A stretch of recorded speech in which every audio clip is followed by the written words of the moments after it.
నమస్తే. నింగి నేల నాదే ప్రత్యేక కార్యక్రమానికి స్వాగతం. జీవితం ఎప్పుడు ఎలా పరీక్ష పెడుతుందో ఎవ్వరికీ తెలీదు.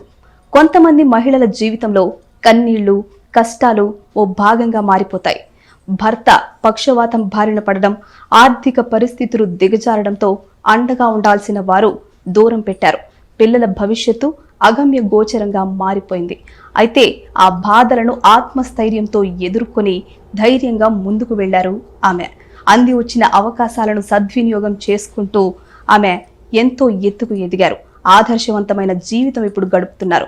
ఆమె ఎవరో కాదు, ఎంటర్‌ప్రెన్యూర్ నర్మద గారు. వారిప్పుడు మనతో పాటు ఉన్నారు.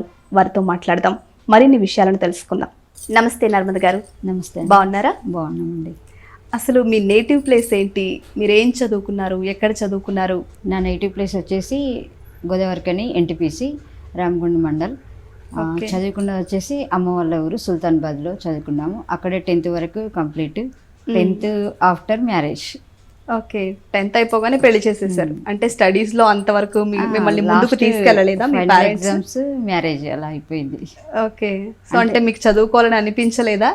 ఇంకా ముందుకు వెళ్ళాలని. అక్కడ అంటే పల్లెటూరు కదా, మా ఫాదర్ వాళ్ళు అమ్మాయిలు అంటే తొందర పెళ్లి చేసి పంపించాలి ఆ నేచర్లో ఉన్నారు. ఓకే, పెళ్లి చేసేసి పంపించేశారు.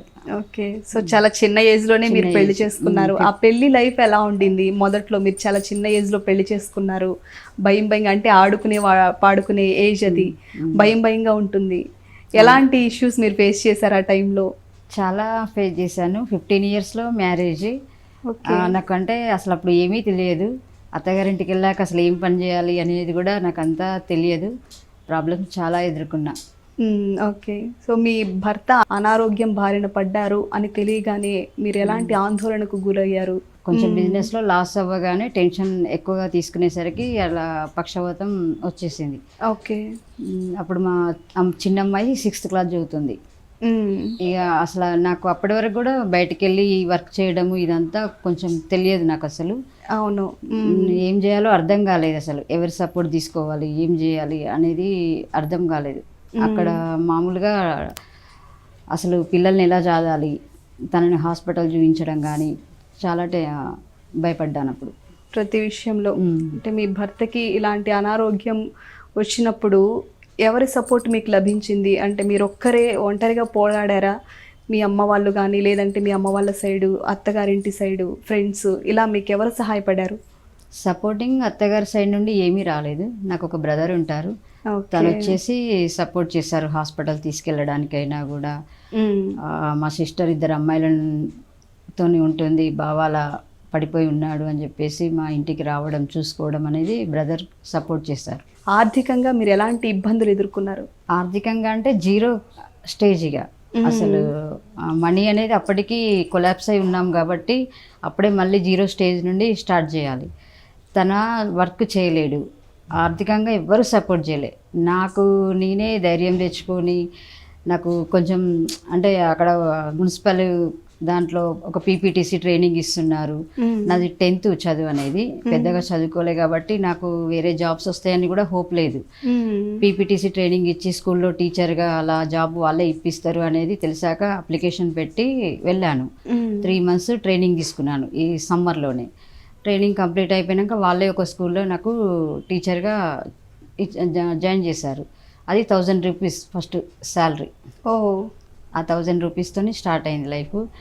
చిల్లర ఇంట్లో ఖర్చులకు అలా స్టార్ట్ చేసాం. పిల్లల చదువులు అంటే అది ఒక్కటే ఇక చేస్తే నాకు ఈ డబ్బు సరిపోవట్లేదు అన్నప్పుడు ఆలోచించి శారీ బిజినెస్ స్టార్ట్ చేశాను. ఓకే, ఒక పర్సన్ దగ్గరికి వెళ్ళి శారీస్ ఇట్లా ఏమంటారు ఖాతా అంటారు కదా, అలా తీసుకొచ్చుకొని నేను ఆ శారీస్ అమ్మి తన డబ్బులు తనకిచ్చి మిగతా లాభం నేను ఉంచుకొని ఇంట్లో అలా చేసేదాన్ని. ఇంకా లేడీస్ చిట్టీలు రన్ చేయడం, 1000 rupees చిట్టీలు అలా ఒక 10 మందిని 20 మందిని గ్యాదర్ చేసుకొని చిట్టీలు రన్ చేసి ఫస్ట్ చిట్టీ నేను తీసుకొని అది కంప్లీట్ అయిపోయే వరకు రన్ చేయడం. ఇలా చిన్న చిన్నగా మనీ అనేది నేనే ఎలా సంపాదించుకోవాలని ఆలోచించుకొని ఎవరి దగ్గర చేజాపకుండా అటు తనకు ఇటు పిల్లలకి చూసుకోవడం స్టార్ట్ చేశాను.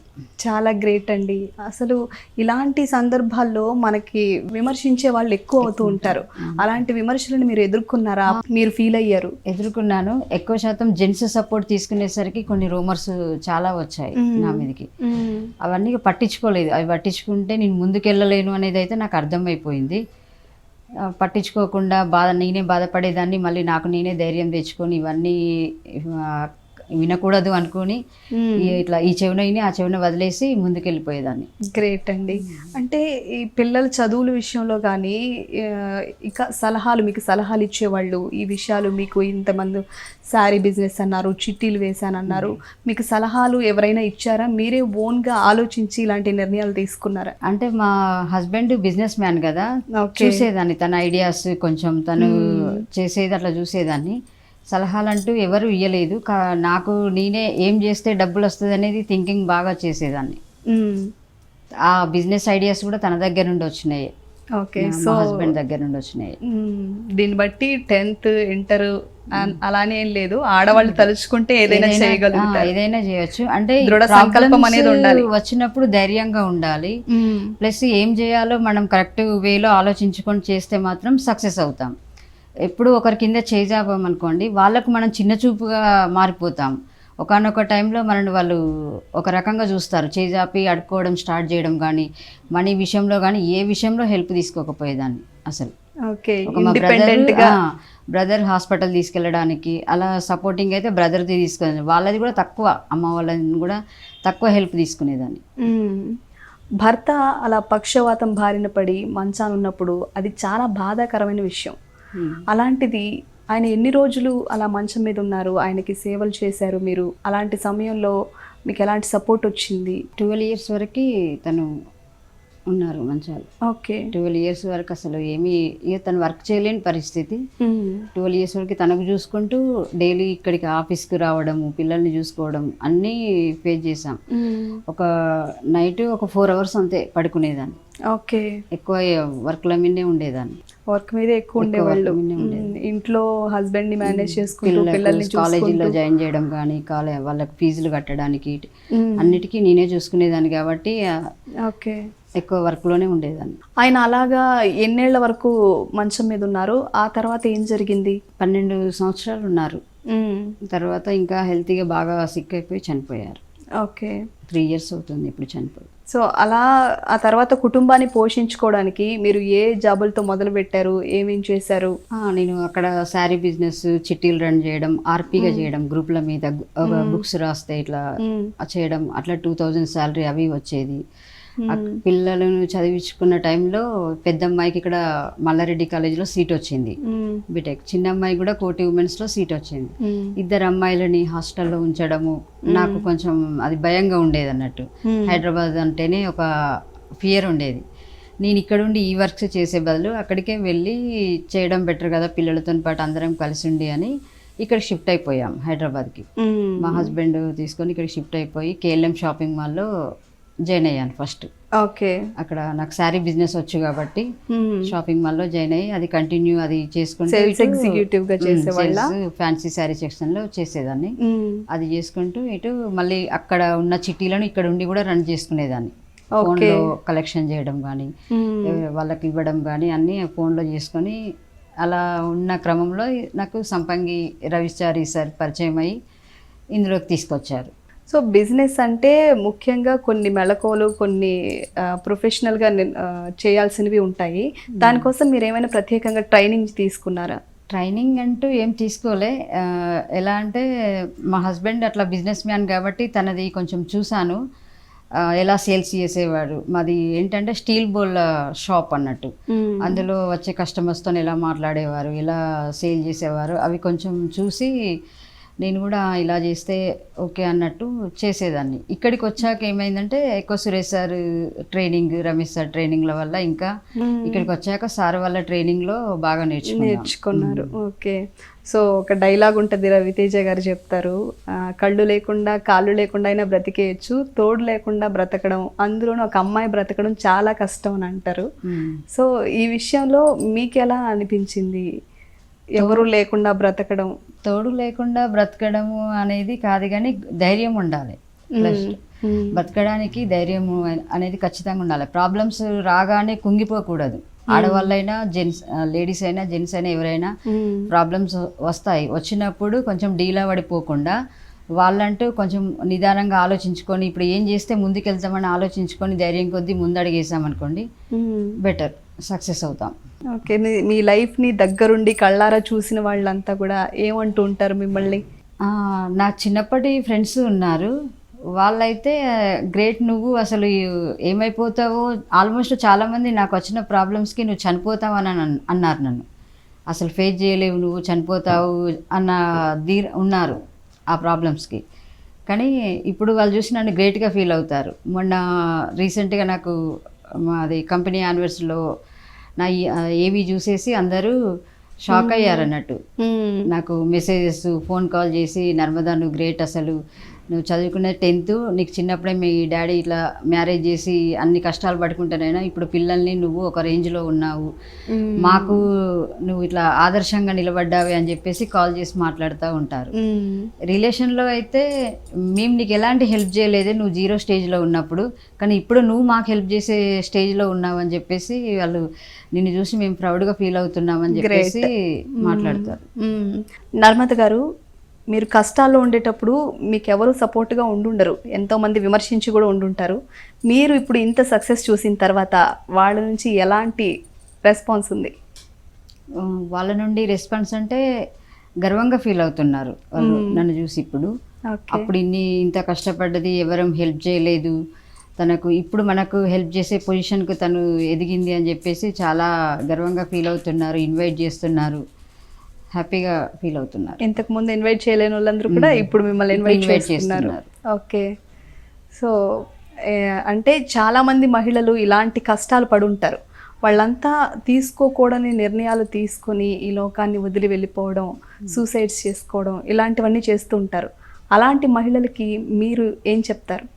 నేనైతే చావు అనేది పరిష్కారం కాదు, ప్రతి సమస్యకి ఒక సొల్యూషన్ ఉంటుంది. అది ఆలోచించకుండా ఆవేశంలో నిర్ణయం తీసుకొని చనిపోవడం అనేది అది కరెక్ట్ కాదు. పేరెంట్స్ గురించి, పిల్లల గురించి కూడా వాళ్ళు ఆలోచించాలి. ఆలోచించి ధైర్యం కొద్దీ ముందుకు అడిగేసి ఏం చేస్తే మనం ముందుకెళ్తామనేది వాళ్ళు ఆలోచిస్తే బెటర్, ఆ చావు నుండి తప్పించుకోవచ్చు. మీరు కష్ట సమయంలో ఉన్నప్పుడు మీ బంధువులు కానీ మీ సన్నిహితులు కానీ ఎవరు కూడా మీకు సహాయ సహకారాలు అందించలేదని మీరు ఇంత ముందు చెప్పారు. వాళ్ళు ఇప్పుడు మీరు ఇంత సక్సెస్ చూసిన తర్వాత వాళ్ళు ఎలా ఫీల్ అవుతున్నారు, వాళ్ళ రియాక్షన్ ఏంటి అసలు? ఓకే, మీ కష్ట సమయంలో ఉన్నప్పుడు అంటే పట్టించుకోలేదు అసలు, ఎవరు ఇంటికి కూడా రాలేదు. ఓకే, అంటే ఎక్కడ హెల్ప్ చేయాల్సి వస్తుందో, ఎక్కడ హెల్ప్ అడుగుతుందో అని చెప్పేసి ఇంటి వైపు కూడా రాలేదు. ఇప్పుడు ఎలా ఉన్నారు అంటే తన దగ్గర డబ్బు వచ్చింది, ఓ పొజిషన్లో ఉన్నది అని వాళ్ళకి అర్థమైపోయింది. నా స్టేటస్లు ఇవి చూస్తున్నారు కదా, చూసి బాగా సంపాదిస్తుంది అని మాట్లాడుకుంటున్నారు. ఇప్పుడు అందరూ ఇన్వైట్ చేస్తున్నారు, రమ్మంటూ ఫంక్షన్ ఉంది, ఇది ఉంది అని చెప్పేసి పిలుస్తున్నారు. అప్పుడు డబ్బు లేనప్పుడు ఎవరు మా మొహం చూసిన వాళ్ళు తిన్నారా, అసలు ఎట్లున్నారు, కనీసం ఫోన్ కాల్ చేసి పట్టించుకున్న వాళ్ళు కూడా లేరు. అప్పుడు వీళ్ళు అసలు బతుకున్నారా అనేది కూడా ఎవరికి తెలియదు. కొన్ని సంవత్సరాల వరకు కూడా మాకు ఒక కాల్ కూడా రాలేదు, ఎవరి రిలేషన్ దగ్గర నుండి కూడా కాల్స్ కూడా రాలేదు. ఓకే, ఇప్పుడు నా స్టేటస్లు చూసి నా సెల్ ఫోన్ ఎట్లా అంటే కాల్ చేసి ఏం చేస్తున్నావు, పిల్లలు మంచిగా ఉన్నారా, పిల్లలు ఏం చేస్తున్నారు, పెళ్లి చేస్తావా, అమ్మాయికి సంబంధాలు చూస్తున్నావా అని ఇప్పుడు అడుగుతున్నారు. మా ఇంటికి రా అని పిలుస్తున్నారు, ఫంక్షన్లైనా పండుగలైనా కూడా రండి అని పిలుస్తున్నారు ఇప్పుడు. ఓకే, సో రెస్పెక్ట్ వచ్చింది, డబ్బు బాగా సంపాదిస్తుంది అనేది అయితే బాగా అర్థమైపోయింది వాళ్ళకు, రెస్పెక్ట్ ఇస్తున్నారు. కారు కొనుక్కున్నది, ఇప్పుడు ఇల్లు ప్లాన్ చేస్తుంది, అమ్మాయి పెళ్లి కూడా ప్లాన్ చేస్తుంది అని చెప్పేసి తన దగ్గర ఉంది అనేది డబ్బు వచ్చాక ఇప్పుడు నా దగ్గర నాతో మాట్లాడడానికి స్టార్ట్ చేశారు. సో దీన్ని బట్టి సమాజంలో మనిషికి ఉన్న విలువ, డబ్బుకున్న విలువ మనిషికి లేదు. అవును, మనీకే ఎక్కువ ఇంపార్టెన్స్, మనీ ఉంటేనే మనుషులు కనబడతారు అనేది అర్థమైపోయింది. మీరు ఒకనొక సమయంలో తినడానికి తిండి కూడా లేకుండా చాలా ఇబ్బంది పడ్డారంట కదమ్మా, దాని గురించి ఒకసారి చెప్తారా? కొన్ని రోజుల వరకు ఆర్థిక ఇబ్బందులు చాలా పడ్డాము, తినడానికి కూడా తిండి లేని పరిస్థితిలో ఉన్నాము. అప్పుడు ఇట్లా ఉప్మా రవ్వ తీసుకొచ్చి ఉప్మా పెట్టి పిల్లలకి అలా కూడా ఎలా తీసిన కొన్ని నెలలు, కొన్ని రోజుల వరకు అట్లా మాకు ఇబ్బందులు ఎదుర్కొంటూ అట్లా ఉప్మా తినుకుంటూ బతికిన రోజులు కూడా ఉన్నాయి మాకు. ఓకే. ఆ తర్వాత మెల్లమెల్లగా కొంచెం డబ్బులు నేను సంపాదించుకుంటూ ఇంట్లో కావాల్సిన వస్తువులు తెచ్చుకోవడము అట్లా కొంచెం కొంచెం గడపడం స్టార్ట్ చేసాము. పిల్లలు కూడా ఎప్పుడు మిమ్మల్ని ఆ విషయాల్లో ఇబ్బంది పెట్టలేదు. వాళ్ళు ఇంట్లో పరిస్థితిని బాగా అర్థం చేసుకున్నారు. చిన్న పిల్లలైనా కూడా మమ్మీ కష్టపడుతుంది, ఫోర్స్ చేయొద్దు, మమ్మీని బాధ పెట్టద్దు అని చెప్పేసి వాళ్ళు ఏదున్నా అర్థం చేసుకొని నీళ్లు తాగమన్నా నీళ్లు తాగారు, ఉప్మా తినమన్నా ఉప్మా తిన్నారు. ఏమీ లేకపోయినా వాళ్ళు నన్ను ఎప్పుడూ ఇబ్బంది పెట్టలేదు. ఓకే. సో కష్టాల్లో నీ పిల్లలు కూడా పెరిగారు కాబట్టి పిల్లల్ని మీరు ఏ స్థాయిలో చూడాలని అనుకుంటున్నారు? అంత కష్టాల్లో వాళ్ళని పెంచారు, మరి మంచిగా నా పిల్లలు ఉండాలి, మంచి భవిష్యత్తు ఉండాలని మీరు కోరుకుని ఉంటారు కదా, వాళ్ళని ఏ స్థాయిలో చూడాలనుకుంటున్నారు మీరు? మా చిన్న అమ్మాయిని ఐఏఎస్ చదివించాలని చెప్పేసి ఇప్పుడు తను ఒక 1 year 2 year జాబ్ చేస్తుంది. నెక్స్ట్ తనను కోచింగ్ ఢిల్లీ పంపించి ఐఏఎస్ చేయాలి. మా దాంట్లో నేను ఒక స్టేజ్లో నిలబెట్టాలి నా పిల్లల్ని, వాళ్ళందరూ తలెత్తుకొని చూడాలి నా పిల్లల్ని అనేది పెట్టుకున్నా గోల్. ఓకే. ఒక విల్లా తీసుకోవాలి ఇక్కడ, అందరికీ ఒక ఈమెకు హెల్ప్ చేయలేదని వాళ్ళకి గుర్తుకు రావాలి, వాళ్ళు ఫీల్ అయ్యేలాగా చేయాలని నిర్ణయించుకున్నా. మీ జీవితం అంతా కూడా కష్టాలు కన్నీళ్ళు దాటుకుంటూ ఇంత ఉన్నత శిఖరాల్ని మీరు అందుకున్నారు.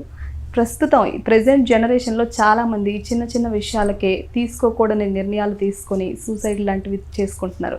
వాళ్ళకి మీరు ఎలాంటి మెసేజ్ ఇస్తారు? సూసైడ్ చేసుకోవడం అనేది అది రాంగ్, చేసుకోవద్దు.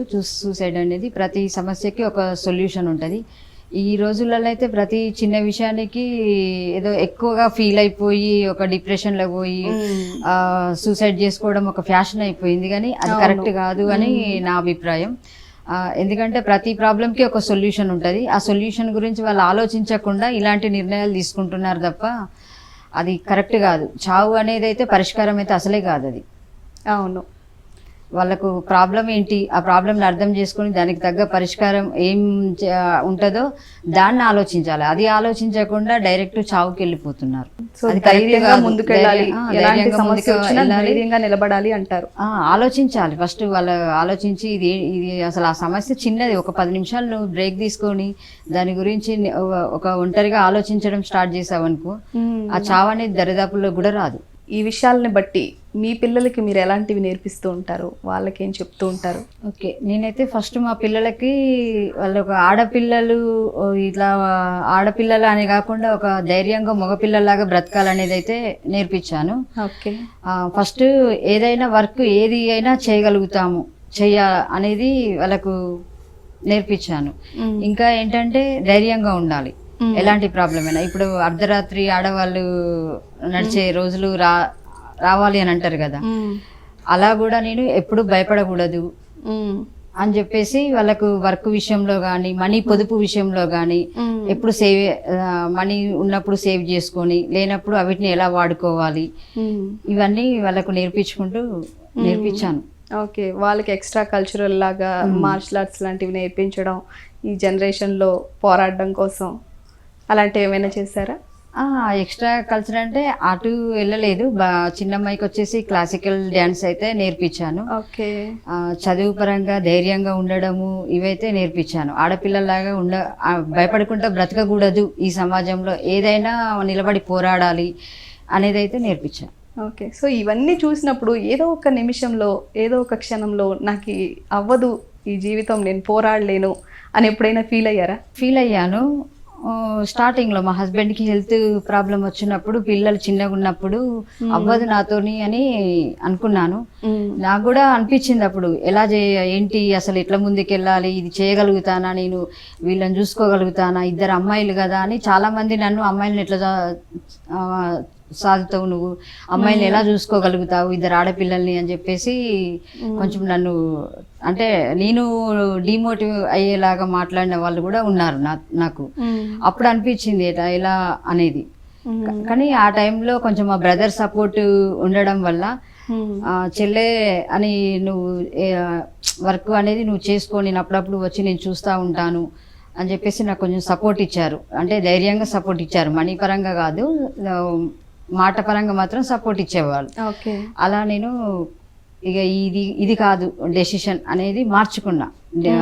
చావు అనేది కాదు, ఏంటి వెనక్కి అడుగేయద్దు, ముందుకు అడిగేస్తేనే ఇప్పుడు మనం బ్రతకగలుగుతాము. నా భర్తను చూసుకోవాలి, పిల్లలను చూసుకోవాలి, పిల్లలను చదివించుకోవాలి, ఏ స్కూల్లో వేయాలి, ఏ కాలేజీలో వేయాలి, ఇవన్నీ నాకు నేనే ఆలోచించుకొని వేరే వాళ్ళని నాకు తెలియకపోతే దానికి సంబంధించిన ఇప్పుడు స్కూల్ టీచర్స్ ఉంటే టీచర్స్ని అడగడం కానీ, పిల్లల్ని ఎట్లా చదివించడు వాళ్ళ సలహాలు తీసుకోవడము, అట్లా తీసుకుంటూ ముందుకు వచ్చాను. నర్మద గారు, ప్రస్తుతం మీరు ఏ పొజిషన్లో ఉన్నారు? మీ ఆధ్వర్యంలో ఎంతమంది మహిళలు పనిచేస్తున్నారు? నేను డైరెక్టర్ పొజిషన్లో ఉన్నాను. నా ఆధ్వర్యంలో అంటే 45 మెంబర్స్ ఉన్నారు నా టీం. అందులో మహిళలే 30 మెంబర్స్ వరకు ఉన్నారు. అబ్బాయిలు కూడా ఉన్నారు, జెంట్స్ కూడా ఉన్నారు. 15 మెంబర్స్ టీము. అందులో ఒకరిని డిప్యూటీ వారియర్ని కూడా చేశాను నేను. వావ్. ఇంకొక అమ్మాయిని ఇప్పుడు డిప్యూటీ వారియర్ని చేయాలి, ఒక వారియర్ని తయారు చేయాలి. సో మీలాగే మీ దగ్గర పనిచేసే చాలా మంది మహిళలు కూడా కొంతమంది కష్టాలు ఎదుర్కొని ఉంటారు. వాళ్ళకి మీరు ఎలాంటి ఇన్స్పిరేషన్ ఇస్తారు? ఉన్నారు, అందులో ఫాదర్ లేని వాళ్ళు ఉన్నారు, హస్బెండ్ లేని వాళ్ళు ఉన్నారు, మ్యారేజ్ లేట్గా సెటిల్ అవ్వని అమ్మాయిలు కూడా ఉన్నారు. వాళ్ళకి ఏం చెప్తా అంటే మీ కాళ్ళ మీద మీరు నిలబడాలి ధైర్యంగా, మీరు వర్క్ చేసి మీరు సంపాదించాలి. ఇప్పుడు ఈ రోజులలో మెయిన్ మనీ ఉంటేనే మనకు వాల్యూ ఇస్తున్నారు అని చెప్పేసి నేను వాళ్ళకి ఎలా అంటే వర్క్ కంప్లీట్గా నేర్పించేసి వాళ్ళని ఒక ఇండిపెండెంట్గా తయారు చేస్తున్నా. ఎవరి సపోర్ట్ లేకుండా రేపు మేము బతకగలము అనే ధైర్యం వాళ్ళకు అలా తయారు చేస్తున్నాను. రేపు హస్బెండ్ సపోర్ట్ కానీ ఫాదర్ సపోర్ట్ ఎవరి లేకపోయినా మా కాళ్ళ మీద మేము బ్రతకాలి అనేలాగా తయారు చేస్తున్నాం. నర్మద గారు, బిజినెస్ రంగంలో మీ ప్రతిభను మెచ్చి మీకు వచ్చిన పురస్కారాలు, సత్కారాలు ఏమైనా ఉన్నాయా? ఉన్నాయి, చాలా ఉన్నాయి. స్టార్టింగ్ బెస్ట్ సేల్స్ అది తీసుకున్న, బెస్ట్ ఎంప్లాయీ అవార్డు తీసుకున్న, డిప్యూటీ అవార్డు తీసుకున్న, వారియర్ అవార్డు తీసుకున్నాను.